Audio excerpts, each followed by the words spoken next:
Vamos todos juntos participar da leitura responsiva de hoje.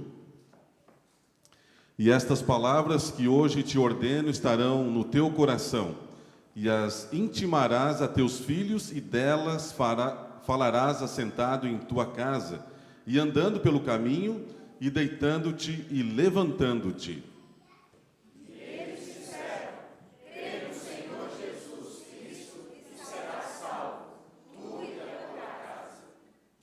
Rogo-vos, porém, irmãos, pelo nome de nosso Senhor Jesus Cristo, que digais todos uma mesma coisa e que não haja entre vós dissensões.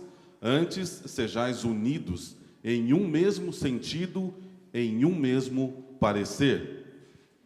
Filho meu,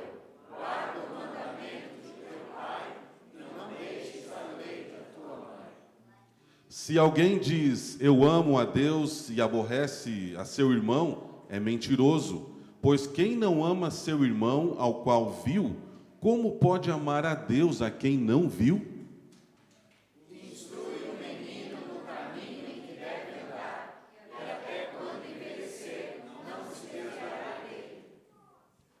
Ó, quão bom e quão suave é que os irmãos vivam em união. Amém. Pode se sentar. Eu queria pegar mais um representante aqui da família.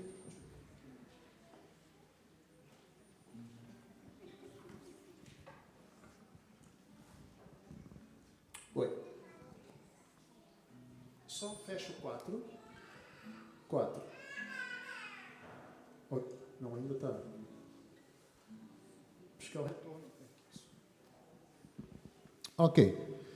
Quando a gente vai em algumas casas que se abrem para nós, e nós somos uma grande família nessa igreja, em alguns cultos que a gente vai, em algumas casas que nós somos recebidos, a gente escuta algumas pessoas cantando, e não sabemos como é e como não é, mas que gostam de fazer. Eu queria hoje que viesse para cá, para cantar com a gente, a Sandra e o Gilmar, sorrindo. Todo mundo sorriu, só vocês que estão de cá. O Gilmar já levantou. Cadê? Vem aqui. É o contralto mais poderoso dessa igreja. Essa música é a música... Vamos ficar em pé, vamos cantar juntos este hino.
Sentar.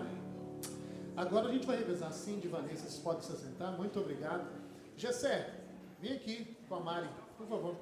Pega na mão da Mari. Aquele jeito que você falou comigo aquele dia, pega na mão da Mari e vem aqui, por favor. Daquele jeitinho que você falou pra mim. Isso. Vem cá. Ô, Sandra, você tá indo pra onde, filho? Que é isso? Não, calma, não. Vanessa, e assim, de calma. Nós vamos cantar em família. Não é só pra compor, não, tá? Não é só pra compor, não. Em família. Vamos louvar juntos? O canal do violão. Ô, Jonas.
Sorriso. Nós vamos aprender uma música agora para cantarmos juntos. Eu queria chamar meus amiguinhos aqui, que cantaram aqui lindamente, Enzo, Tiffany e Laura.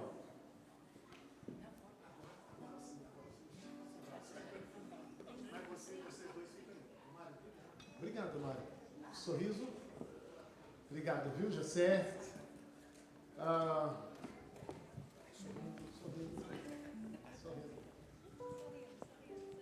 Essa música vamos cantar uma vez com vocês vão aprender, vamos cantar o coro juntos, ok? Põe a letra para mim, por favor. Ok.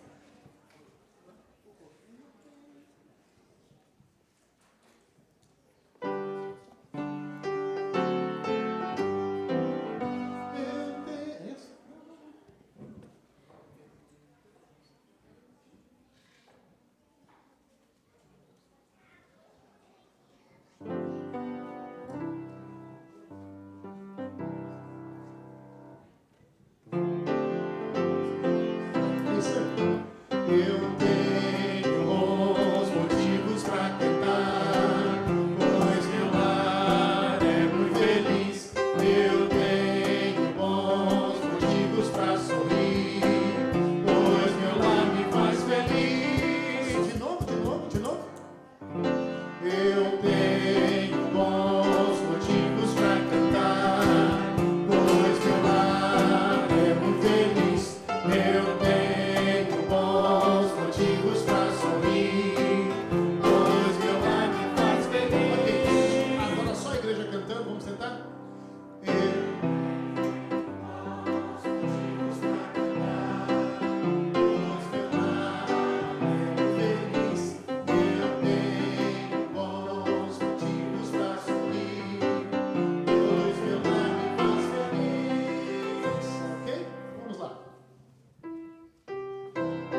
primeiro ancião e a primeira dama. Vem para cá.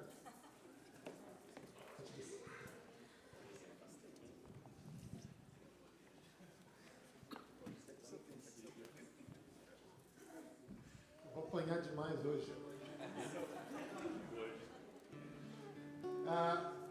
Essa música, a gente ouviu de quarta-feira para cá algumas coisas muito interessantes. Mas o que é mais interessante de tudo isso é que o nosso coração está ligado ao coração de Deus, assim é uma família segundo o seu coração. Família que entende, que arrepende, que pede perdão, que recomeça, que se une, que se encontra. E por isso essa música pede que nós entregamos a Jesus tudo. Os caprichos pessoais, vontades carnais e siga em frente. Entrega a Jesus toda a mágoa que houver para que eu possa perdoar. Eu entrego a Jesus a impureza do meu ser, porque eu preciso de um novo coração e eu quero viver feliz. Não tem como viver feliz com um coração impuro. No estudo bíblico agora de manhã, a gente conversando sobre o novo céu e transformação e tudo. Deus quer transformar internamente, porque quando estamos bem internamente, pro lado de fora está resplandecendo. A coisa está maravilhosa, mesmo em meio às dificuldades. Eu queria que você entregasse isso. Nós vamos fazer o seguinte: a próxima música não entra. A próxima música do Jardim de Oração, ela não entra. Nós vamos usar esta música como momento de Jardim de Oração. Essa música você vai trazer o seu coração impuro, trazer a sua família cheia de dificuldades, de lutas, e vai depositar a sua família no altar do Senhor. Eu entrego a Jesus tudo nas tuas mãos. E o de mais precioso que eu tenho é a minha casa, são os meus queridos. Por isso, por favor, queremos crescer em graça. Eu entrego a Jesus meus caprichos pessoais, as vontades tão carnais, e sigo em frente. Eu entrego a Jesus a impureza do meu ser. Quero mais do seu amor, quero viver em paz. Vou crescendo em graça. Vou crescendo em graça, crescendo em poder.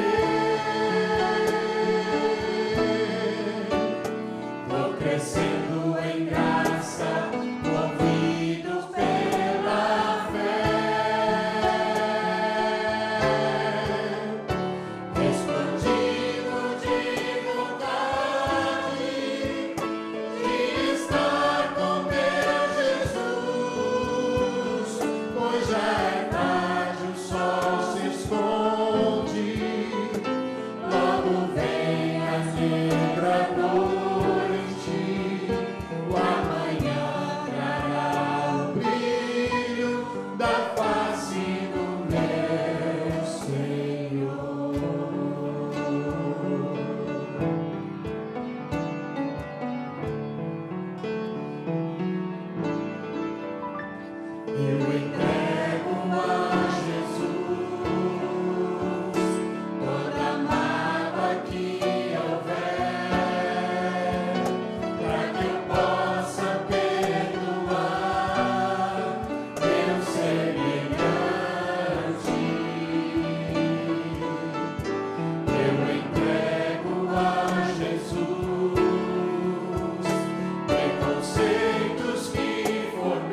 atitude de reverência, vamos nos colocar de joelhos e orar ao nosso Deus.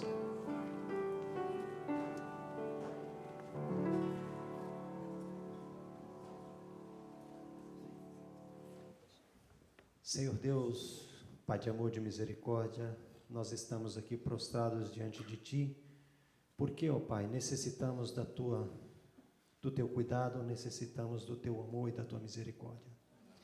Pai Celestial, transforma as nossas vidas, Senhor. Retira de nós tudo aquilo que é imperfeito e coloca dentro de nós tudo aquilo que vem de Ti, toda a Tua perfeição, que nós possamos, ó Deus, ter o nosso coração transformado, que o Seu amor possa permear a nossa vida, que nós possamos, ó Deus, resplandecer a Tua glória, a Tua misericórdia, o Teu amor àqueles que estão à nossa volta, ó Deus. Pai, nós queremos Te pedir que o Senhor continue abençoando essa igreja, que o Senhor continue abençoando os projetos que essa igreja tem para esse ano e para o próximo ano, que o Senhor conduza tudo, ó Deus, de acordo com a Tua santa e boa vontade também, ó Pai. Também, ó Pai, queremos orar por aqueles Teus filhos que se encontram doentes, que o Senhor possa visitar cada um desses Teus filhos, que o Senhor conhece o coração, o Senhor conhece a vida desses Teus filhos, ó Deus, que se for da Tua vontade, o Senhor possa restaurar a saúde deles. Mas também, ó Pai, se o Senhor tem um outro propósito, que o Senhor possa dar à família, ou dar a eles o conforto que eles precisam para continuar lutando, ou para que eles possam aceitar a Tua vontade, ó Deus. Também, ó Pai, nós queremos orar hoje em especial pela família do Riva, da Ciele e das suas filhas, que essa semana é a família escolhida por Deus, para que nós possamos dedicar o nosso tempo e a nossa oração por eles, pelo lar deles, ó Deus. Que o Senhor possa visitá-los, que o Senhor possa cuidar da família deles, que o Senhor possa ajudá-los nas suas dificuldades, nas suas lutas diárias, ó Deus. Também, ó Pai, nós Te pedimos que o Senhor abençoe a Dilene, que ela possa trazer uma mensagem inspirada por Ti e que nós possamos ser transformados por essa mensagem, ó Deus. Por isso, ó Pai, nós Te agradecemos por tudo, em nome e por amor de Jesus. Amém. Orando reconheço quem Tu és, meus joelhos lanço aos Teus pés, quero entregar a minha vida em Tuas mãos, uma vida de oração, uma vida de oração.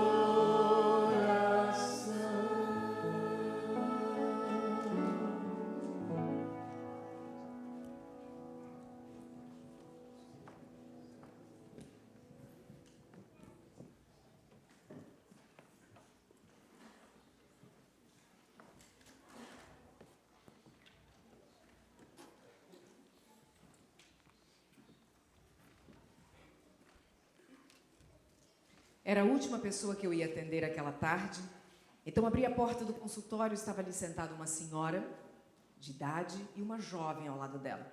Eu sorri para ela e eu disse: posso ajudar? Vamos entrar? Ela entrou com dificuldade. A jovem disse: eu não vou entrar, ela vai entrar sozinha. Ela entrou então, sentou na pontinha do sofá, olhou para mim, eu olhei para ela, dei um sorriso e eu disse: o que eu posso fazer por você? E ela disse: eu não sei se você vai poder fazer alguma coisa por mim. Eu tenho estado há muito tempo adoecida, eu tenho ido em vários médicos, eu não sei o que pode acontecer, mas me falaram que talvez você pudesse me ajudar, é por isso que eu estou aqui. Eu disse: o que aconteceu? E ela começou a me contar uma história. Ela me disse assim: há 15 anos, nós morávamos na roça. E estávamos morando com as nossas filhas, ainda eram crianças, eram pequenas. E eu tinha uma vizinha, sabe aquela vizinha que é tudo de bom? Você pensa, ela realiza. Você quer uma coisa, ela parece adivinhar os seus pensamentos. Nós éramos muito próximas, éramos como irmãs. Era maravilhoso conviver com ela. Mas as nossas filhas cresceram um pouquinho e não havia estudo para elas mais ali na roça. Então, meu marido tomou a decisão de nos mudarmos para a cidade. Meu coração ficou muito entristecido, porque eu ia deixar para trás a minha melhor amiga, a minha amiga irmã. Nos despedimos e fomos para a cidade. O tempo passou, nos falávamos muito raramente, a distância havia acontecido e eu fui muito triste porque eu não tinha tempo para devolver tudo de bom que eu tinha recebido dela. Mas um dia, as filhas cresceram, estudaram, um dia recebemos uma ligação dela. E ela disse assim: o meu filho precisa prestar o vestibular. Você pode receber ele em sua casa, enquanto ele faz um cursinho. Naquele momento, meu coração se encheu de alegria, ela disse. Finalmente, eu ia poder retribuir tudo que eu havia recebido daquela família. Recebemos um rapaz muito bom, muito querido. Ele passava o dia ali estudando, o dia inteiro, e à noite ele costumava ir para as baladas. Isso começou a atrapalhar um pouco o ritmo da nossa família, então demos uma chave da casa para ele, para que ele pudesse chegar a hora que ele chegasse e não nos atrapalhasse. E assim aconteceram muitas vezes. Mas uma madrugada, eu levantei para ir ao banheiro, ela me disse. E quando eu passei na sala para ir ao banheiro, a nossa porta era de vidro, eu vi um rapaz sentado lá fora. Então, quando eu vi o rapaz sentado lá fora, eu pensei, ele esqueceu a chave? Realmente a chave estava pendurada lá. Mas como eu estava com roupa de dormir, eu não quis abrir logo a porta. Eu fui ao banheiro, voltei ao quarto, peguei um hobby, vesti o hobby e fui abrir a porta. Por que você não chamou? E ele falou, eu não queria incomodar, já está quase amanhecendo o dia. Eu estava aguardando, eu cheguei agora há pouco. Ele entrou e eu voltei para o quarto, ela disse. Quando eu voltei para o quarto, que eu entrei no quarto, meu marido levantou a cabeça e disse, você não tem vergonha? Eu olhei para ele e disse, você está falando comigo? Com você mesmo. Você não tem vergonha? Você tem idade para ser mãe desse rapaz. Eu disse, o que você está falando? Estou falando exatamente isso. Você tem idade de ser mãe desse rapaz, você é uma sem vergonha. Dilene, eu fiquei chocada. Eu me aproximei dele e disse, você não está entendendo, eu posso explicar? Ele falou, cala sua boca, eu não quero ouvir nenhuma palavra vinda de você. Eu fiquei assustada. E eu pensei rapidamente que talvez ele estivesse irritado porque eu havia mexido para conseguir pegar o hobby à noite e ele havia acordado. Então eu pensei, eu vou deitar, me acalmar. Amanhã, quando o dia amanhecer de fato, eu converso com ele, explico e tudo vai ficar bem. Dormi, deitei, adormeci, logo o dia amanheceu e eu virei para ele e disse, sobre ontem, ele falou, calada. Eu disse, você precisa me ouvir, cala a boca.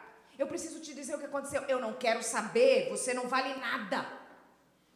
E eu pensei comigo, eu vou falar com o rapaz para ele conversar. Talvez isso faça com que ele escute. Conversei com o rapaz procurou ele, mas ele tratou muito mal o rapaz. Ficou muito bravo, nervoso e disse para ele, arruma suas coisas e volta para sua casa. Eu fiquei completamente destruída. Com que cara eu ia falar com a minha amiga? Agora, a nossa chance de poder retribuir tudo que ela havia feito estava completamente destruída. O rapaz voltou para casa, as nossas filhas, naquela noite, naquele dia mesmo, ele não falou comigo. À noite, não dormiu em nossa cama. Botou um colchão ao lado e dormiu ali mesmo. Os dias foram passando e eu tentava falar com ele e ele não queria me ouvir. Então, começou a nossa comunicação ser através das nossas filhas. Ele queria uma coisa, mandava um recado e eu devolvia o recado e assim ficamos muito tempo. As meninas cresceram, precisaram ir para fora da cidade, estudar, foram embora. Eu era professora de piano, eu tinha um conservatório musical na cidade, cidade pequena, todo mundo conhece todo mundo, então todos os filhos das pessoas importantes estudavam piano comigo. Sabe, Dilene, o tempo foi passando, ele não falava comigo. Depois de algumas semanas, ele foi dormir no quarto de hóspedes. Nunca mais voltou para a nossa cama. E ela disse, o tempo foi passando e eu comecei a ter um problema nas mãos. Os meus dedos foram ficando enrijecidos e eu não conseguia mais articulá-los para tocar o piano. Eu fui a vários médicos e os médicos diziam, olha, você não tem nada nas mãos. Você precisa de um tratamento psicológico. E eu dizia que nada, não preciso, o que está acontecendo? E eu fui levando a vida assim. E eu quero te dizer que agora eu estou com problema nas minhas pernas. Eu não estou conseguindo mais articulá-las com facilidade, estou tendo dificuldade para caminhar. E o médico tem feito os exames e dito, olha, não há nada aí, você precisa de ajuda psicológica. E por isso eu estou te procurando, embora eu não sei se vai ter jeito mais. E ela disse assim, sabe, Dilene, essa história faz 15 anos. E faz 15 anos que nós estamos vivendo nessa vida que eu estou te contando. As nossas filhas já foram embora, trabalharam, estão vivendo. E agora vivemos nós dois em casa. Por conta dessa atrofia nos meus dedos, eu fui perdendo os alunos e agora eu não tenho mais o conservatório. O que eu tinha de mais valioso e importante na vida eu perdi. E agora todos os dias eu sento de manhã na minha cama e eu digo para mim mesma, eu nunca vou esquecer o que esse miserável fez na minha vida. Fiquei olhando para ela enquanto ela narrava a história, um olhar distante, triste, amargurado, impossibilitada de se locomover com tranquilidade. Ela disse para mim, Dilene, faz 15 anos que nós não trocamos nenhuma palavra. Como agora eu não trabalho, então eu preciso morar lá, porque eu tenho abrigo e comida, em troca de passar e lavar para ele. É assim que nós levamos a vida. Se ela não tivesse me contado, eu ia achar complicado. Complicado mesmo entender essa história. Como é possível 15 anos vivendo sobre o mesmo teto sem se falar? Que dor, que tristeza. E ela dizia para mim que ela lembrava todos os dias do que havia perdido em função dessa história. Enquanto ela falava, o Espírito Santo me disse assim, Dilene, diz para ela que tem jeito. Fala para ela que tem como reverter essa história. Que é possível ela se curar de tudo isso. Voltar a ter uma vida normal. E eu comecei a pensar, olhei para ela e eu disse, você gostaria de voltar a tocar o seu piano? Ela disse, isso é o que eu mais gostaria na vida.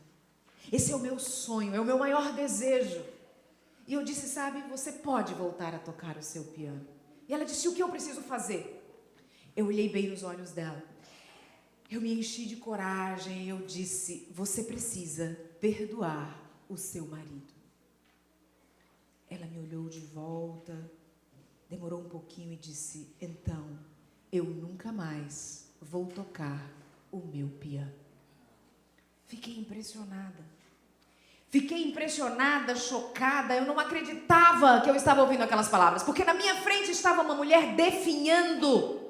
Estava literalmente morrendo, perdendo as suas funções, suas habilidades, por conta de ressentimentos, de mágoas que estão sendo acumulados. Imagine repetir para si mesmo todos os dias que aquilo havia sido uma desgraça em sua vida e que ela jamais iria esquecer algo tão doloroso assim, repetidamente, dia após dia. Queridos, essa foi a coisa mais triste que eu já escutei dentro do consultório durante todo o tempo que trabalhei com casais e com famílias. Alguém morrendo, a solução estava ali e a pessoa dizendo, se é para perdoar, eu prefiro morrer. Quando eu saí do consultório aquele dia, saí com isso na cabeça e eu pensava, será que no meio do povo de Deus existem pessoas que vivem assim? Será que existem pessoas que carregam ressentimentos e mágoas durante muito tempo?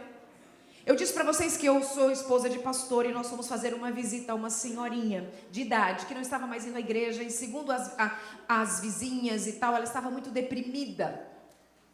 E então nós fomos lá e quando chegamos estava tudo fechado, tudo escuro, a casa, ela na cama.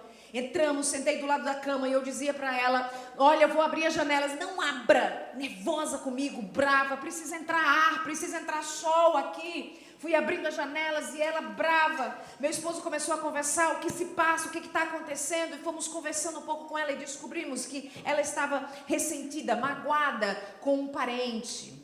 E eu disse para ela, impetuosamente, eu disse, nós vamos resolver isso hoje, você precisa se libertar. Essa história estava fresquinha na minha mente. E quando eu vi que a dificuldade dela era um ressentimento, eu disse, nós vamos resolver isso. Me diz quem é essa pessoa. Que eu vou lá atrás, nós vamos conversar, nós vamos zerar essa conta para você voltar a viver. E ela disse, não dá, não dá, não dá. Dá, sempre dá. Não dá mais. Essa pessoa já está morta há mais de 10 anos. Fiquei impressionada. Parece que o Senhor estava me mostrando o quanto existem pessoas carregando mágoa, ressentimentos e adoecidas. Durante tanto tempo, e na igreja de Deus, entre o povo de Deus, os meus ouvidos se abriram, e cada vez que eu viajava, as pessoas me contavam histórias semelhantes a essas.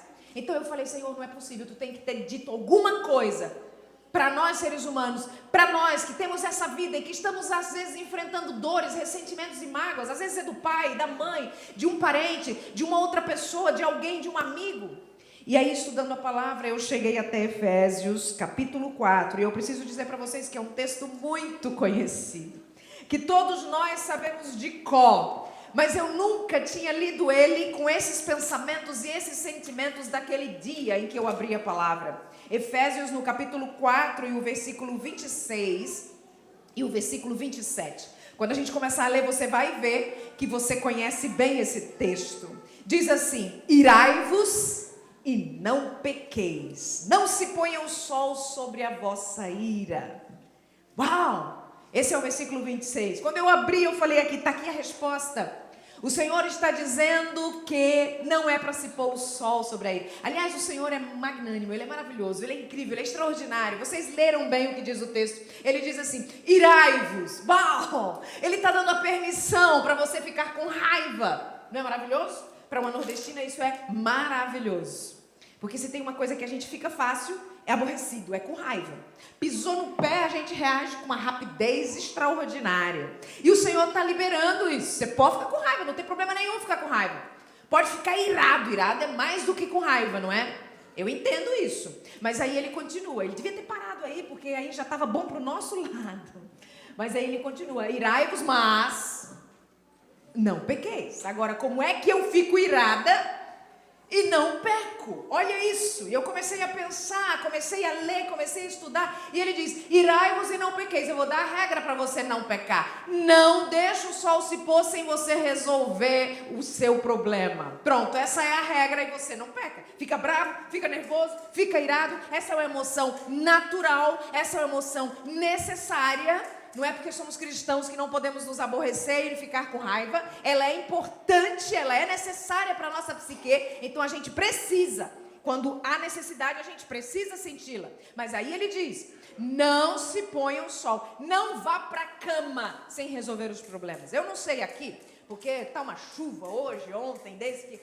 Mas na quinta acho que melhorou. Lá no Brasil, aonde eu moro, na região de Engenheiro Coelho, o sol se põe todos os dias. Aqui eu não sei bem, porque eu não fiquei tempo suficiente para ver se todo dia, né? Porque ele diz aqui que não é para deixar o sol se pôr. Aí alguns leem e dizem assim, mas Dilene, você te contar o problema, não dá para resolver esse ligeiro, não. O negócio é... Mas o Senhor é sábio. Quando ele escreveu, ele não colocou assim, não. Ó, ele não diz assim, presta atenção. Olha, se o problema for com um amigo, 4 pôr do sóis. Ele podia fazer uma escala, né? Ele conhece a gente, ele sabe a nossa necessidade, ele sabe quão duro é em alguns momentos. Ele podia ter dito, se o problema for conjugal, 10 pôr do sóis. Se o problema for com a sogra, 360 pôr do sóis. Ele podia ter dado uma aliviada, ele conhece a gente. Ele sabe as nossas dificuldades, ele conhece as nossas dores, ele sabe tudo isso, então ele podia ter feito uma escala. Não, eu sei que tem problema que é difícil, eu sei que tem problema que é complicado, mas não, ele diz assim, não é para se pôr o sol em todas as circunstâncias, em todos os perrengues, em todos os problemas, em todas as lutas, em todas as dificuldades, em todas as mágoas, em todos os ressentimentos, não é para se pôr o sol, e o sol se põe todos os dias, então não pode ir para a cama chateado, magoado, carregando peso. E por quê? Aí ele diz no versículo 27, que foi uma surpresa para mim, eu nunca tinha lido esse verso antes, ou se li, não prestei atenção. E naquele dia, ele diz, eu li e diz assim, nem deis lugar. Uau! Aí ele pegou pesado. Ele está dizendo exatamente assim, se você não resolve as suas mágoas, se você não resolve os seus ressentimentos, dentro do prazo que ele está falando, quando você vai deitar à noite, quando você vai para a cama, quem te acompanha é o inimigo. Eu sei que olhando assim fica chocante, não é? Mas o Senhor não põe muita compressa quente para aliviar nossas dores, não. Ele fala o que precisa ser falado. Então, quando você prorroga, leva adiante, com uma desculpa, com uma historinha de que não, foi muito complicado para resolver tão rápido, você deixa a porta aberta para o inimigo entrar, dormir com você. Porque é impossível servir a dois senhores. É impossível servir a Deus e servir ao inimigo. É impossível estar na luz e nas trevas ao mesmo tempo. Porque quando eu estou na luz, não tem como ter trevas. E quando eu estou nas trevas, não há possibilidade de luz. Então você escolhe. Não tem como eu chegar para vocês e dizer assim: gente, é o seguinte, é porque eu estou mais ou menos grávida. Eu não conheço essa possibilidade. Ou você está grávida ou você não está. Não, sabe o que é, pastor? É que eu sou mais ou menos honesta. Não é possível isso também. Ou você é honesta ou é desonesta. Então, ou você está na luz, ou você já sabe onde está. Não tem como estar no meio do caminho, porque quando você está nas trevas e a luz chega, as trevas são dissipadas. Essa é uma escolha que nós precisamos fazer. E é uma escolha consciente, é uma escolha racional. Eu andei descobrindo sobre isso espiritualmente. Então, ok, se eu guardo um ressentimento, se eu guardo uma mágoa, eu não consigo servir a Deus em plenitude. Tá claro isso para nós? Para mim ficou. Não tem como servir a Deus, eu estou ressentido. Ele diz que eu dou lugar ao diabo se eu estou ressentido. Ele diz que eu dou lugar ao diabo se eu estou magoada, então não tem como. Assim ficou claro para mim que espiritualmente a mágoa vai me afastar do Deus Todo-Poderoso. Espiritualmente a mágoa, o ressentimento vai me impedir de estar ao lado do Senhor, ok? E eu fiquei pensando, e agora? Espiritualmente eu já entendi. Mas será que psiquicamente a mágoa traz um prejuízo tão grande quanto o espiritual? E eu comecei a estudar e pesquisar e descobri que a mágoa, o ressentimento, é uma doença emocional degenerativa. Você sabe o que é uma doença degenerativa? É uma doença que não tem cura. Não tem cura. A pessoa que tem vai desencadeando ali sempre a uma fragilidade tremenda até o ponto que chega à morte. A medicina tem corrido atrás disso, já tem remédios, já tem medicamentos que a retardam, mas não evitam. Então temos muitos adoecimentos assim que trazem a morte para a pessoa que tem uma doença degenerativa. Não tem cura. A mágoa é exatamente assim, uma doença emocional degenerativa. Só que não é uma doença física, ela é uma doença emocional. E ela começa no primeiro estágio dela, é o enfraquecimento físico, mental e emocional. O primeiro estágio, físico, mental e espiritual.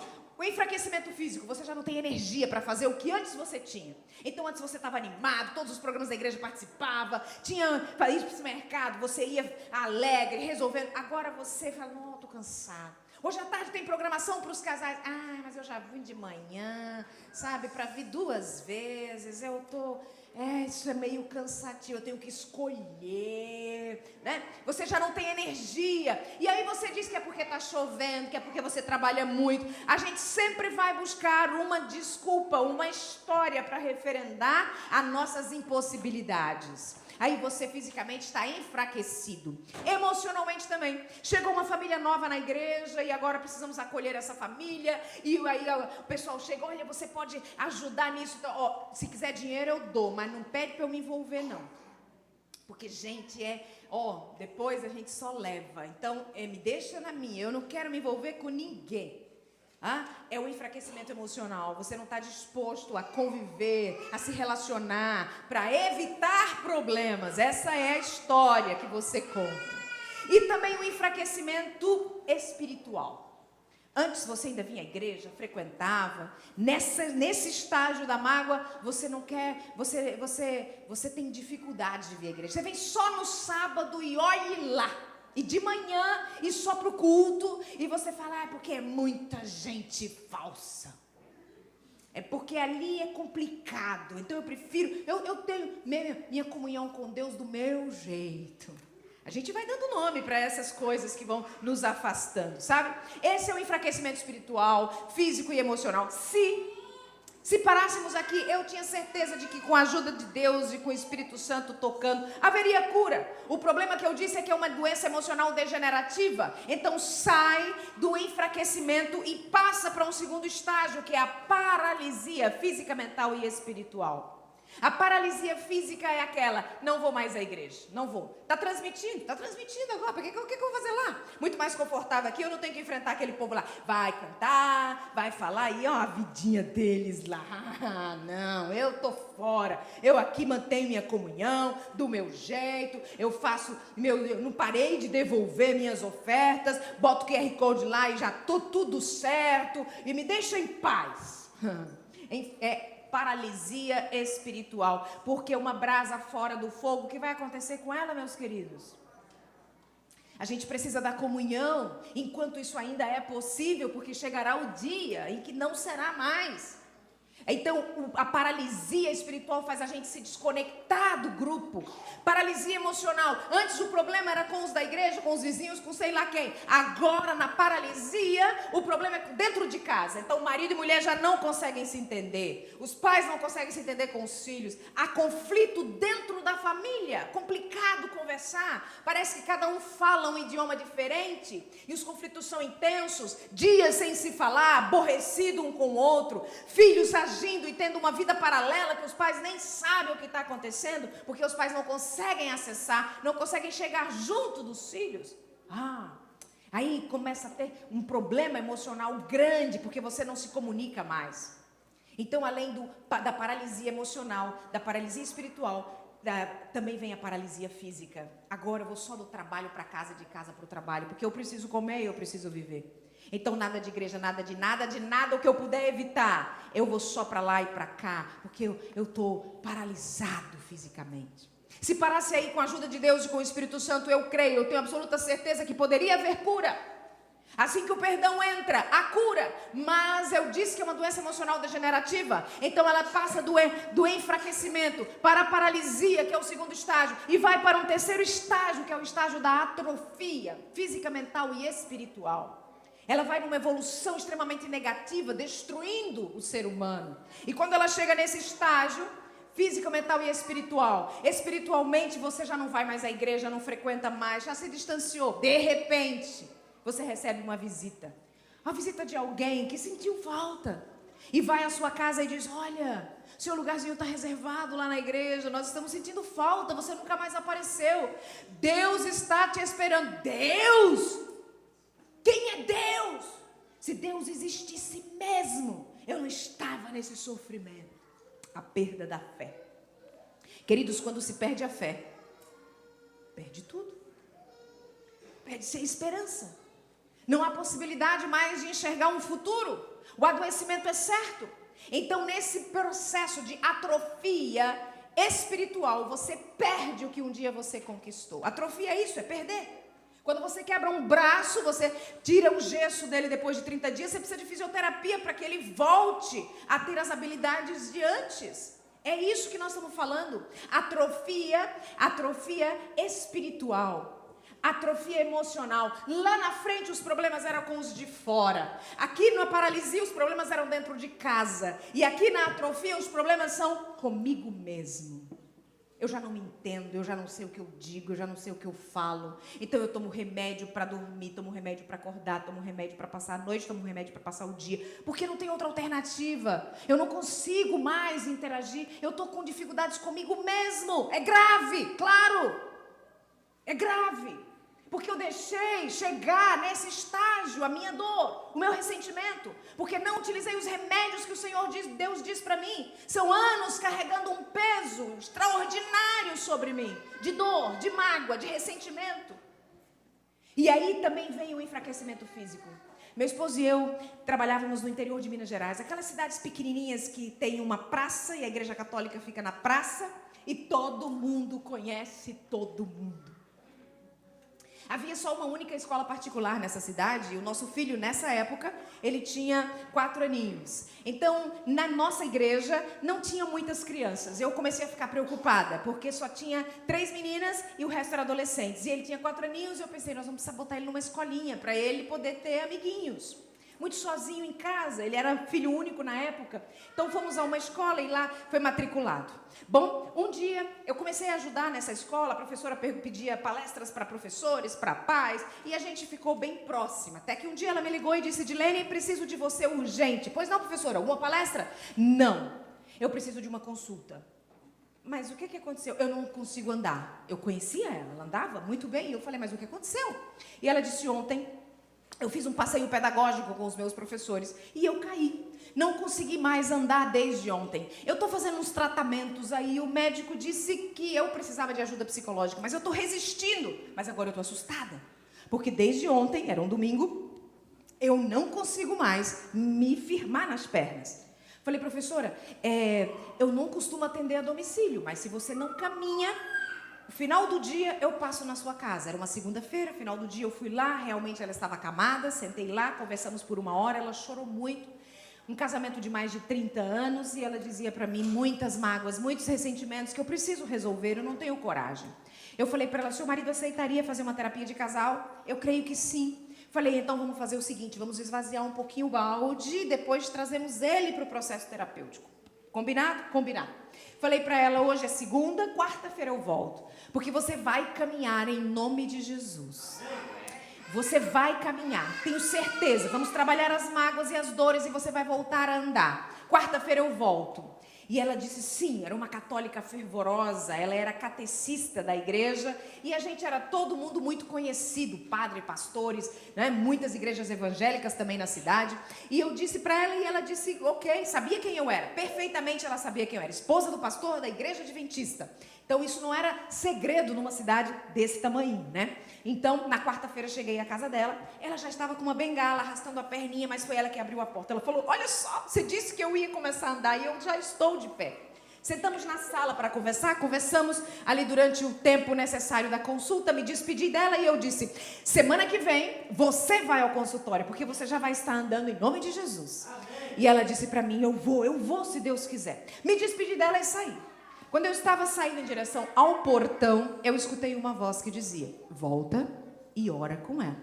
E eu falei, Senhor, não foi uma visita missionária.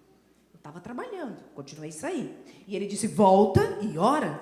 E eu disse, Senhor, ela me pagou. Foi uma consulta. Como é que eu vou agora orar? E continuei saindo. E a voz foi mais forte e insistente, disse, volta e oferece uma oração.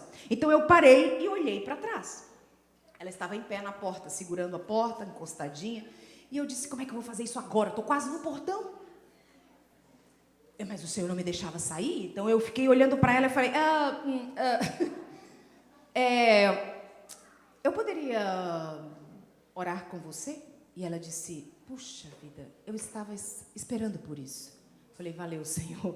Voltei correndo rapidinho, entrei na sala, disse para ela, fique sentada, e me ajoelhei ao lado dela. E comecei a orar. Durante a oração, eu não sei explicar para vocês o que aconteceu. De fato, eu não consigo encontrar palavras para dizer. Mas eu senti que ela estava passando mal. Um sentimento só. Então, enquanto eu orava, aquele sentimento muito ruim, que ela não estava bem. Então, eu abri um olho e olhei para ela, orando. Ela estava com as duas mãos assim, com os olhos bem cerrados, em uma postura de oração. E eu pensei, vou abreviar a oração, porque eu acho que ela não está bem. E abreviei a oração, amém, abri os olhos, olhei para ela. Ela foi abrindo lentamente. Olhou para mim e disse, você acredita em visões? Acreditar, eu acredito, falei para ela, acredito. Ela olhou para mim e disse, você acredita em revelações? Acredito, a minha igreja surgiu de visões, de revelações, enfim. Acredito, falei para ela. Ela disse, então me explica. Enquanto você orava, eu vi claramente que eu ia à frente, caminhando, e uma multidão vinha atrás de mim. O que quer dizer isso? Eu não sei. Mas eu sei uma coisa, que se isso for muito importante, Deus vai revelar. Porque Deus não dá nenhum tipo de visão aos seus filhos sem revelá-los. Então fique tranquila, fique em paz. Deus vai dizer para você o que significa. E aí eu vi sobre a mesa dela a Bíblia e um livro que me chamou a atenção. Então eu empurrei com o dedo a Bíblia. Quando eu empurrei o dedo com a Bíblia, eu reconheci o livro. E ela olhou e disse, é da sua igreja esse livro. Falei, eu sei. Como você conseguiu? Uns rapazes passaram vendendo na porta. Eu pensei comigo, comportores? E eu disse, você leu? Li todinho. Aí eu quis saber, e daí? Porque é impossível ler aquele livro e ficar do mesmo jeito. Que livro que era? O Grande Conflito. E ela disse, eu li todo. E eu disse, e daí? E ela falou, e aí que eu sou adventista do 7º dia? O meu marido era pastor da igreja. Eu nunca vi ela na igreja. Olha os nossos paradigmas, não? Eu nunca tinha visto ela na igreja. Então eu olhei para ela com uma cara meio de descrédito, desconfiança. Eu falei, é? E ela falou, é. Eu guardo de pôr do sol a pôr do sol. Opa! Olha só, é. E agora para os meninos lá na catequese, eu não ensino mais eles irem a Deus através de Maria. Eu digo que é para eles irem a Deus através de Jesus. Amém. E eu disse, e o padre? Eu não contei para ele. Bom. Não conta, falei para ela. Ok, entendi. E eu disse para ela, olha, nós vamos nos ver semana que vem, se Deus quiser. Fui embora. Na sexta-feira, eu acordei com uma coisa dentro de mim, uma impressão que dizia assim, ela falou que é adventista, então vai na casa dela fazer o pôr do sol com ela. Mas as pessoas não acreditam quando eu falo, eu sou muito tímida. É verdade. Eu não consigo me relacionar com pessoas que eu não conheço, eu fico sem graça, eu fico calada, eu não sei o que dizer. Então eu pensei, dentro do consultório eu sei o que dizer, mas saiu do consultório eu já não sei mais. Então as pessoas às vezes me acham muito antipática, porque eu realmente sou retraída. E eu pensei comigo, como é que eu vou na casa dela fazer um negócio desse? Aí eu lembrei, meu marido, ele é o cara. Ele entra e sai em qualquer lugar, conhece todo mundo e é com ele que eu vou. Então eu disse para ele de manhã, amor, eu queria fazer uma visita à professora fulana. Ele falou, ótimo, vamos lá, já vou juntar uma literatura do interesse dela. E já pegou o livro Educação, revista, e juntou lá o material e eu disse, mas eu vou avisar. Liguei todo dia para ela, na tentativa de falar e combinar, mas ela não me atendeu o dia inteiro. Quando estava pertinho do pôr do sol, o marido me atendeu. E aí eu falei com ele que eu gostaria de falar com ela. Ele falou, a senhora não soube? Eu falei, não. Ela passou muito mal essa madrugada e nós a levamos para a cidade mais próxima, porque a cidade em si não tinha recursos, muito pequenininha. A cidade mais perto ficava a 90 quilômetros de lá. E eu disse, nossa, eu não soube. Ela falou, ela passou mal e a gente levou, ela está internada. Recebe visita? Sim, recebe. Ok. Logo depois do final de semana, a gente vai lá olhar se ela ainda estiver. No sábado, depois do culto, depois do pôr do sol, depois do JA, a gente tudo na porta da igreja conversando, eu vi o coordenador pedagógico da escola dela passar, chamei ele, vem cá. Ele atravessou a rua, eu falei, como vai a professora? Ele falou, a senhora não soube? Eu disse, não, eu soube. Ela está internada na cidade? Ele falou, não, essa madrugada ela entrou em coma. E levaram ela para a capital, 490 quilômetros de distância. Então eu pensei, agora não tem mais como ir. Comecei a orar por ela, pela filha, pelo marido, ficamos orando ali e 3 meses depois recebemos a notícia do falecimento dela. Ela não saiu do coma. Era uma quarta-feira.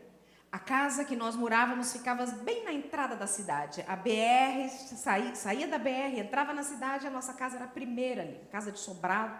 E era uma quarta-feira, eu acordei bem cedo e quando eu estou abrindo a janela do meu quarto, que dava bem direto para a BR, vinha ali um carro funerário e uma multidão atrás do carro. Nesse momento, eu me lembrei do que ela havia me dito na nossa última vez conversando. Foi muito impactante. Havia um médico na cidade que cuidava de todo mundo. Conhecia e sabia todo mundo quem era. No dia do velório, eu perguntei para ele, doutor, qual foi a causa da morte? E ele disse, Dilene, no atestado de óbito foi escrito parada cardiorrespiratória, mas eu acompanho há anos. E eu posso te dizer que, na minha opinião, a morte foi por questões emocionais. Antes que você fique incrédulo disso que eu estou te contando, eu preciso repetir para você o que diz em Mente, Caráter e Personalidade, na página 494. Desgosto, ansiedade, ressentimento, remorso, culpa tendem a consumir as forças vitais, convidar à decadência e levar à morte. Isso foi escrito pelo Senhor? A gente fica incrédulo diante de circunstâncias de adoecimento emocional. Ou a gente delega isso à falta de fé. Ou a gente delega isso a uma pessoa ser muito vulnerável, muito frágil, muito fraca. Mas o Senhor sabe, porque Ele te fez. Ele fez a mim, Ele fez a você. E quando Ele diz, olha, sentimentos negativos acumulados vão tirar sua energia, vão sugar a sua força e vão te levar à morte. Ele está falando sério. Não é uma morte instantânea, provavelmente, mas é o início de uma morte. Foi triste, ao mesmo tempo me fez pensar muito. E talvez você esteja sentado e pensando, Dilene, mas eu tenho um ressentimento, eu gostaria até de vencer isso, mas eu não consigo esquecer. Então deixa eu falar uma coisa que vai te libertar nesta manhã. Perdoar não é esquecer. Nós fomos ensinados desde a infância, perdoa, esquece, isso ficou registrado em nossa memória, mas perdoar não é esquecer, perdoar é lembrar e não sentir mais dor, é a diferença. Eu tinha 5 aninhos e o meu pai foi buscar o carro na oficina e eu pedi para ir com ele 2 quadras de casa. Eu falei, pai, deixa eu ir no meu velocípede. Os mais novos não sabem o que é isso, mas é um triciclo, né? Sem motor, que a gente pedala e não tem freio. Então eu sentei no meu velocípede e ele falou, vamos lá. Velocípede todo vermelhinho, com a selinha branca, tinha aqueles negocinhos no guidão assim, sabe? E eu sentada ali, pedalando para alcançar as passadas do meu pai. A oficina tinha uma ladeira assim, que a gente já entrava dentro dela. E quando eu vi aquilo, eu pensei, se eu der um impulso, o vento vai vir no meu cabelo, vai ser uma delícia. Me preparei ali, abri as perninhas, dei o impulso, entrei com tudo dentro da oficina. Quando eu entrei com as perninhas abertas assim, né? Porque a velocidade era mais rápida do que o meu pé conseguia dominar o pedal, eu vi lá no fundo da oficina aquelas latas de óleo para carro abertas, várias assim. Então, mesmo com 5 anos, eu olhei e falei, se eu bater lá, eu vou me machucar. Então, eu coloquei os 2 pés no chão para frear o velocípede. Justamente, ele capotou comigo e me arremessou sobre as latas. Um corte enorme no meu braço, sangue, na hora eu só vi o sangue arder e queimar como fogo. Os rapazes correram, meu pai me pegou nos braços e voltou 2 quadras comigo nos braços, sangrando, e eu gritava loucamente. Eu lembro dessa história como se ela tivesse acontecido hoje comigo. Lembro da cara do meu pai, do meu pânico e desespero. Lembro do meu velocípede capotado sobre as latas, mas tem uma grande diferença daquele dia para hoje. A despeito de eu me lembrar de tudo. A cicatriz ainda está aqui. Não fosse tanta roupa hoje, eu poderia mostrar para vocês. Está aqui a cicatriz. Mas a diferença de hoje para aquele dia é que eu olho para ela, mexo com ela, mas ela não dói mais. Amém. Isso é perdoar. Isso é perdoar. É você lembrar, porque você não ficou desmemoriado, você não teve amnésia, então você lembra, claro que lembra. Mas a dor você não sente mais. Dilene, mas eu vou te contar uma coisa. O problema é o seguinte, Dilene. O problema é que eu não fiz nada, sabe? A pessoa é que não gosta de mim. Eu mesmo não tenho problema com ninguém. Mas eu sei que tem gente que não vai muito com a minha cara e não gosta de mim. O Senhor também diz para você. E Ele fala assim, ó. Se o teu irmão tem um problema com você, então você vai até ele. Oh, o Senhor conhece tão bem a gente. Ele não deixa escapar uma. Sabe por quê? Porque Ele sabe que quando a gente não perdoa, a gente adoece. Então Ele colocou todas as estratégias. E Ele ainda diz mais, olha, se você tem pecados, se você tem falhas, perdoa. Porque senão você me impossibilita de perdoar você. Porque Ele diz lá, perdoa os nossos devedores, assim como, perdoa os nossos pecados, assim como nós perdoamos aquele que nos deve. Então a gente precisa perdoar, do contrário, a gente não vai receber esse perdão. O Senhor é sábio, e Ele ainda diz mais, se você trouxer a sua oferta perante o altar, mas tiver alguma coisa contra o teu irmão, deixa essa oferta lá e vai resolver primeiro, porque se você entregar essa oferta, ela será abominável. Acha que o Senhor está de brincadeira? Você acha que esse assunto sobre perdão dentro da família, do casamento, é um assunto banal, porque Ele fala sério, muito sério sobre isso. É hora de nós acordarmos e resolvermos as questões que nos aprisionam. Alguns de nós está preso no passado. E queridos, não há nada que possamos fazer em relação ao passado. Nada. O que passou não existe mais. Por mais arrependimento, por mais dor, por mais culpa, por mais sentimento que você tenha, você não pode fazer mais nada com o que passou. Você só pode fazer agora. Nem amanhã você pode fazer. Você não tem amanhã, você só tem o agora. Então é agora que você vai preparar o seu amanhã. Então você só tem condições de agir hoje. Mas o inimigo não tem interesse nisso.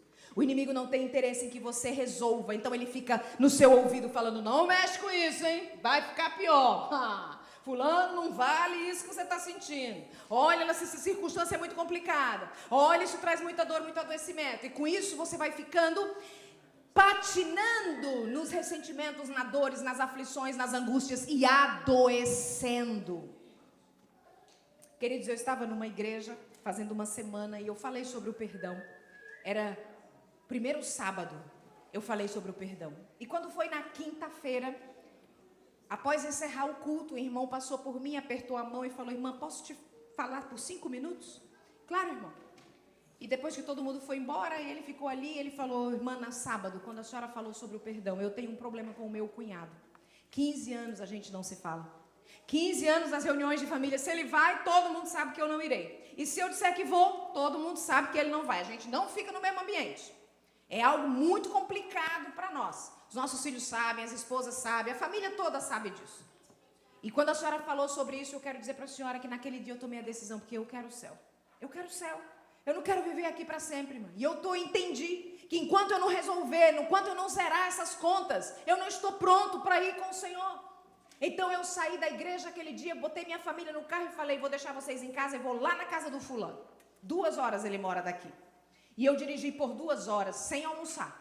E eu ia louvando a Deus e cantando. E eu dizia para mim mesma: hoje vai ser o dia da minha libertação. Deus é Pai, Deus é extraordinário. Fui falando palavras acima, fui cantando, fui louvando. Cheguei lá, toquei a campainha. Minha irmã mora no sobrado. Quando ela me viu, lá da janela de cima, ela olhou para mim, fez assim. Eu falei: desce, abre a porta.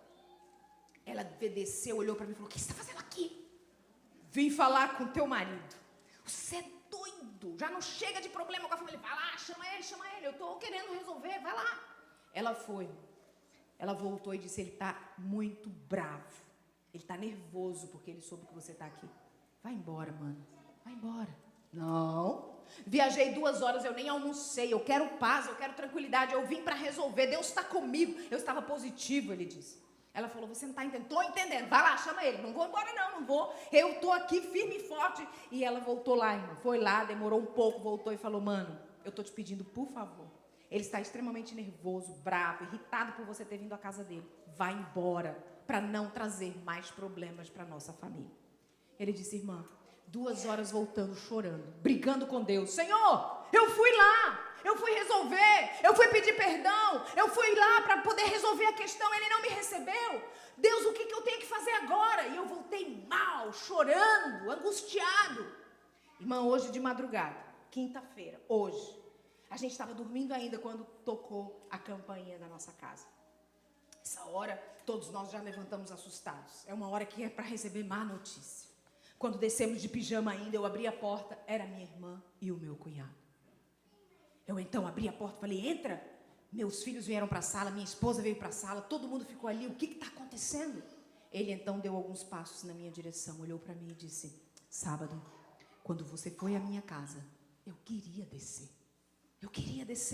Mas algo me segurava lá em cima e não me permitiu descer.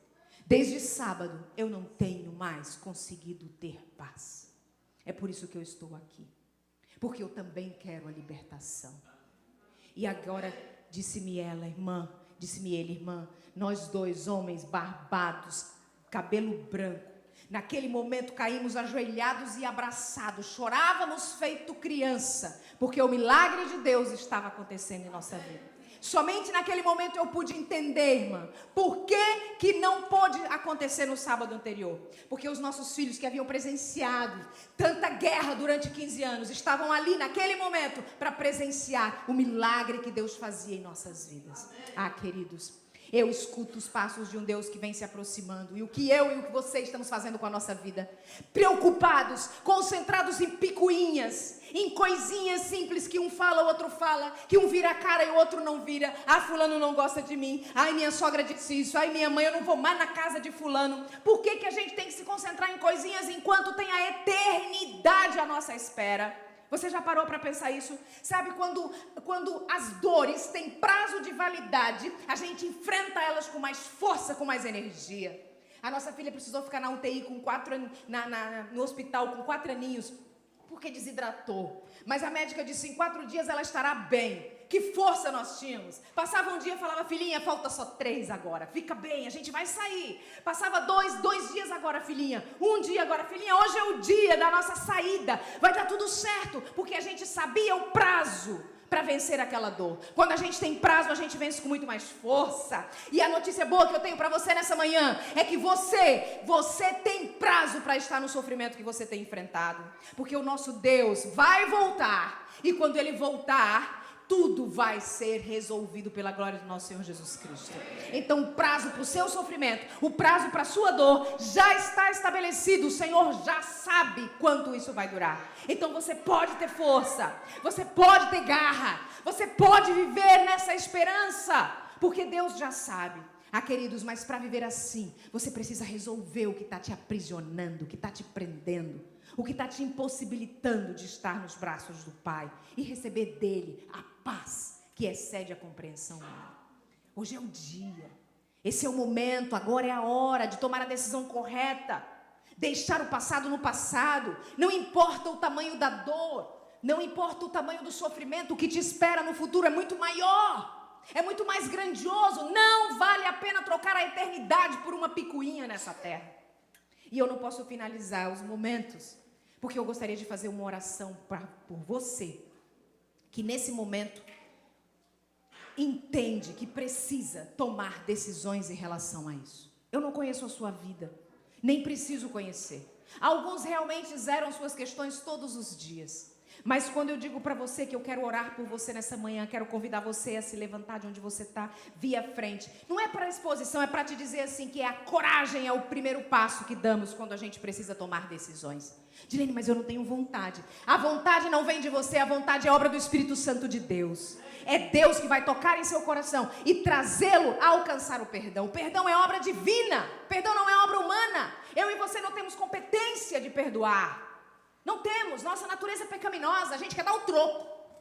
Então agora é a hora de decidir de que as coisas serão diferentes daqui para frente. Eu quero orar por você. Se você deseja uma oração para que o Espírito Santo trabalhe com você e você zere as suas contas e siga rumo ao lar celestial, eu quero orar por você agora. Alguém deseja essa oração? Pode se levantar e vir aqui. Louvado seja o nome do Senhor. Louvado seja Deus, porque uma vez tomada essa decisão, pode chegar, pode se aproximar. Venha simbolicamente perante o altar do Senhor, para dizer para Ele, olha Senhor, eu quero parar com esses sentimentos, eu quero parar, pode subir aqui, ó, eu quero parar com essas dificuldades, porque eu almejo um lar, eu almejo um céu, e essa realidade vai ser modificada, isso vai ser diferente, acredite. Nem todos precisam levantar porque outro levantou e eu fico constrangida. Não é o momento agora. O momento agora é de você saber o que você vai fazer. E vir aqui para receber o Espírito Santo de Deus, para que Ele te ajude a fazer o que precisa ser feito. Eu quero orar por você nessa hora.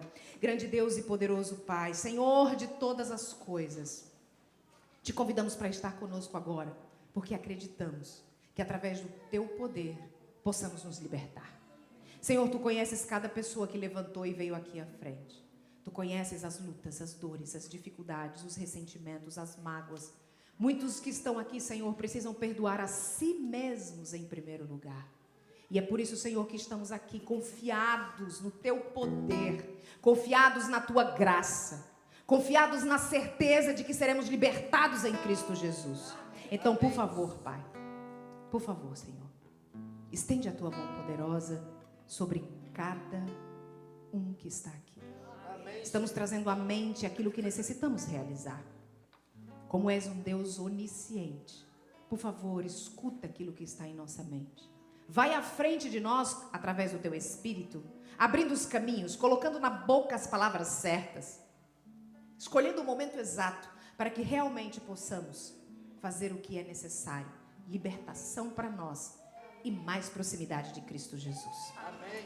Se eu puder te pedir mais uma coisa, Senhor, eu gostaria de te pedir aquela paz, aquela que Tu relatas na palavra, que excede a compreensão humana, que nós não conseguimos entender, mas que sentimos através de Cristo Jesus. Amém. Então, por favor, permite que ao sairmos da Tua casa nesta manhã, saiamos fortalecidos, saiamos cheios do Espírito, saiamos libertos da tua presença, porque tu tens o poder da cura, tu tens o poder da libertação, e nós estamos aqui para receber de ti essa cura e essa libertação. Te somos agradecidos pela tua presença entre nós nesta manhã. Acompanha-nos e traze-nos de volta às 5:30 da tarde, para, como casais, aprendermos um pouco mais sobre a nossa convivência, que seja agradável a ti. Rogamos isso em nome de Jesus. Amém, Senhor. Amém. Acredite que Deus já fez o milagre, porque Ele já fez o milagre, pela graça do nosso Senhor Jesus Cristo. Amém.